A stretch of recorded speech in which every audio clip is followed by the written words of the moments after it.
সকালবেলার জন্য বরাবরই খিচুড়ি ডিম ভাজি একটু ভালো লাগে, তাই খিচুড়ি ডিম ভাজিটা রান্না করেছি।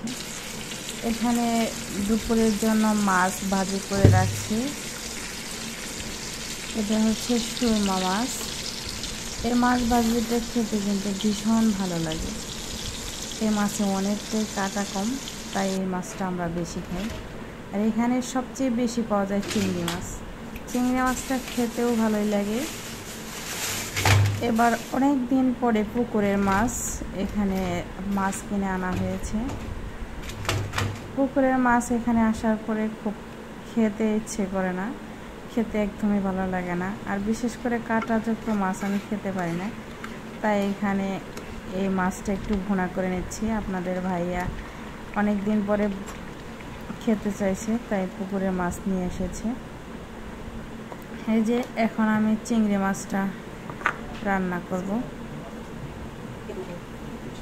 সব ধরনের বাটা মশলা নিয়ে নিয়েছি, বাটা মশলা দিয়ে এই রান্নাটা করা হবে। প্রথমে পেঁয়াজ কুচি দিয়ে দিলাম, তারপর বাটা মশলা দিয়ে পেঁয়াজ কুচি দিয়ে ভেজে মাছটা রান্না করব।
তো এটাই ছিল আজকে আমাদের দুপুরের রান্না।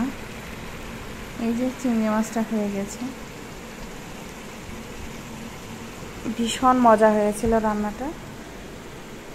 তো আপনারা যারা আমার চ্যানেলের নতুন ভিউয়ার্স, প্লিজ আমার চ্যানেলটা সাবস্ক্রাইব করে দেবেন। আর যারা সাবস্ক্রাইব করে রেখেছেন তাদেরকে অনেক অনেক ধন্যবাদ। সবাই ভালো থাকবেন। আবার দেখা হবে নতুন কোনো ভিডিওতে। আল্লাহ হাফেজ।